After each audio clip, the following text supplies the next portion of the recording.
आदाब नाजरीन, आप देख रहे हैं हमारा यूट्यूब चैनल एक शाम टीवी और मैं अब्दुल वाजिद चिश्ती निज़ामी।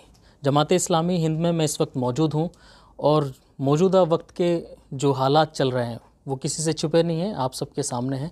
उन्हीं सब मसाइल पर बात करने के लिए मेरे साथ मौजूद हैं डॉक्टर सलीम इंजीनियर साहब, जमात इस्लामी हिंद के वाइस प्रेसिडेंट। सलीम साहब, अभी जिस तरीके के मौजूदा हालात हैं, जिसमें सबसे बड़ा जो वाक़या अब हुजूर की शान में गुस्ताखी का सामने है और कल बवाल भी हुआ कानपुर में, किस तरह देख रहे हैं इस पूरे मामले को? देखिए, ये मसला लॉ एंड ऑर्डर का मसला है। देश में कानून बना है कि आप किसी भी धर्म के ख़िलाफ़, किसी भी धार्मिक महापुरुष के ख़िलाफ़ कोई टिप्पणी ऐसी नहीं करेंगे जिससे लोगों की आस्था और भावना को चोट पहुँचे। तो अगर कोई व्यक्ति टीवी पर बैठकर ऐसा कर रहा है तो उसके ख़िलाफ़ कानून के मुताबिक कार्रवाई होनी चाहिए। हमें अफसोस की बात है कि न उनकी पार्टी ने उन पर कोई कार्रवाई की और इतनी सारी एफआईआर दर्ज हो चुकी हैं, अभी तक कोई कार्रवाई उनके ख़िलाफ़ नहीं हुई। लेकिन लोगों का जो ये एक कानूनी अधिकार है कि अगर उनकी भावनाओं को ठेस पहुंची है तो वो एक जायज़ तरीके से, पीसफुल तरीके से, कानून के दायरे में रहते हुए अपनी नाराज़गी अगर जताएं तो उस पर कार्रवाई की जाए।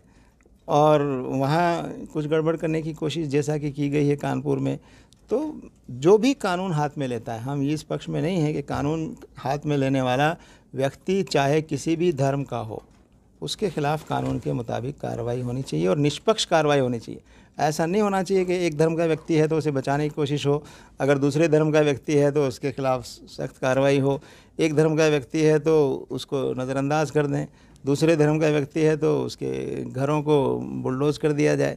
तो ये सरकारों का काम यह है कि वो अपने नागरिकों को एक निगाह से देखे और इंसाफ और कानून के मुताबिक कार्रवाई सबके साथ होनी चाहिए, ऐसा नज़र भी आना चाहिए। ज्ञानवापी मस्जिद का मामला चल रहा है, अदालत में है, ऐसे में आरएसएस चीफ मोहन भागवत का बयान आना, इसको किस तरह देख रहे हैं आप? पहली बात तो ज्ञानव्यापी मस्जिद के मामले को अदालत में होने पर हमें बहुत अफसोस है कि उसको अदालत में होना ही नहीं चाहिए। अदालत को उसे एक्सेप्ट ही नहीं करना चाहिए, क्योंकि 1991 का जो कानून है वो ऐसी तमाम बहसों को बंद कर देता है जिसमें किसी पूजा स्थल, किसी धार्मिक स्थल की स्थिति को बदलने के बारे में कोई कोशिश की जाए या उसके बारे में कोई मसला पैदा किया जाए। तो जाहिर है कि ये तो इतना साफ़ है और हम इसी पर हैं कि 1991 के कानून के मुताबिक अब कोई बहस किसी भी मंदिर मस्जिद के मसले पर उसकी हिस्ट्री को लेकर नहीं की जानी चाहिए और कोई नया विवाद जो है इस मामले में एक्सेप्ट नहीं किया जाना चाहिए और राजनीतिक स्वार्थ के लिए या देश के माहौल को ख़राब करने के लिए इस तरह की जो लोग कोशिश कर रहे हैं उनको रोका जाना चाहिए। ये डिबेट का जो मामला है, ये वाक़या सामने आने के बाद एक मुसलमानों में एक बहस छिड़ चुकी है कि क्या मुसलमानों को नेशनल चैनल पर डिबेट में जाना चाहिए या नहीं जाना चाहिए। तमाम तरीके के सवालात और तज्ज़िया तरीके की बातें लोग कर रहे हैं, आप क्या ख्याल रखते हैं इसमें? नहीं, देखिए, ये कोई फ़ैसला इस तरह का नहीं हो सकता कि जाना चाहिए कि नहीं जाना चाहिए। चैनल्स हैं, डिबेट है, डिबेट गंभीर होने चाहिए।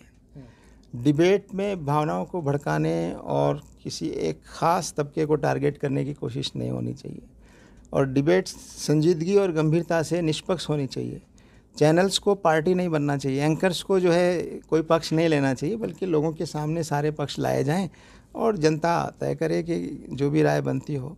लेकिन अफसोस की बात है कि ऐसा नहीं हो पा रहा है और लोग इन डिबेट्स को एक तरह से देश में नफ़रत फैलाने का एक माध्यम बना रहे हैं।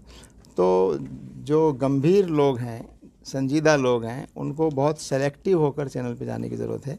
जो चैनल गंभीरता से बात करने के लिए तैयार हैं, जिन चैनल के एंकर्स और जिन चैनल्स के पैनलिस्ट जो है एक पूरी डिग्निटी के साथ बात कर सकते हैं, तो ऐसे चैनल्स के पर ज़रूर जाना चाहिए, अपनी बात कहना चाहिए।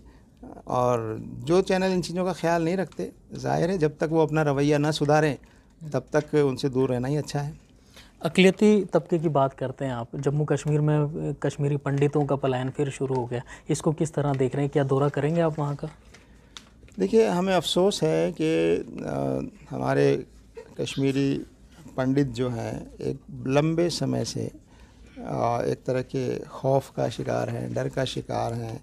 वो वहाँ से उनको घर छोड़ने पर जो है मजबूर होना पड़ा या उनको मजबूर किया गया और उनको जिस तरह के आश्वासन दिए गए, मुझे लगता है कि अब उनमें नाराज़गी है कि वो आश्वासन उनको पूरे होते हुए नज़र नहीं आ रहे। तो मैं समझता हूँ कि अब तो कोई रुकावट नहीं है राजनीतिक तौर पर भी कि आप उन कश्मीरी भाइयों को, पंडितों को, वहाँ का मुसलमान भी यही चाहता है, हम भी यही चाहते हैं कि वो वापस अपने घरों को जाएं और सरकार इसकी व्यवस्था करे, वहाँ विश्वास का वातावरण पैदा हो, वहाँ डर और खौफ का वातावरण पैदा ना हो। तो ये कोशिश करना सरकार की जिम्मेदारी है। और इन लोगों को, जो लोग भी घरों से, चाहे वो किसी समुदाय के हों, वो अगर घरों से डर की वजह से अपने घरों से निकले हैं या दूसरी जगहों पर माइग्रेट हुए हैं, चाहे वो हिंदू हो, मुसलमान हो, कश्मीरी पंडित हों या कश्मीरी मुसलमान हों, उनको वापस अपने घरों में अपनी इच्छा से जाने का वातावरण बनना चाहिए। और हर नागरिक को, चाहे वो किसी धर्म का हो, उसको अपनी सुरक्षा एश्योर करना, उसकी सुरक्षा की पूरी व्यवस्था करना, वो सरकार की जिम्मेदारी है। जिस तरीके से कानूनी कार्रवाई की बात की आपने दंगाइयों पर, एक बुलडोज़र की कार्रवाई इसके साथ जुड़ गई है, इसको जमीयत किस तरह देख रही है? देखिए, हमारी अदालतों ने पिछले कुछ केसेस में बुलडोज़र कल्चर को बहुत गलत निगाह से देखा है और इस कल्चर को देश के लिए नुकसानदेह बताया है। तो इस देश में कानून है, तो अगर किसी ने जुर्म किया है, गलती की है, उसके ख़िलाफ़ सबूत है, तो उस जुर्म के मुताबिक उसी व्यक्ति को सज़ा मिलनी चाहिए।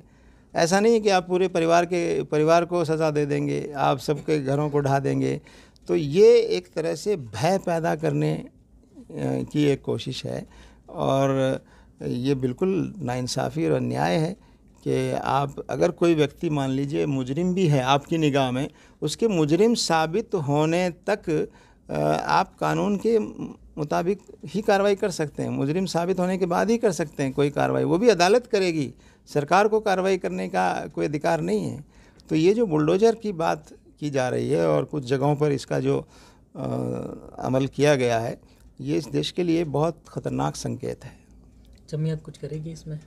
नहीं, हमसे जो कुछ बन पा रहा है वो हम कर रहे हैं। जमात इस्लामी हिंद तो ख़ास तौर से जनता में, आम लोगों में बेदारी और जागृति पैदा करने का काम करती है कि लोग अपनी जिम्मेदारियां समझें। हम तो सरकार को भी नसीहत करते हैं, सरकार को भी सुझाव देते हैं कि वो ऐसे गलत रास्ते ना अपनाएं और कानून के मुताबिक निष्पक्ष तौर पर कार्रवाई करें।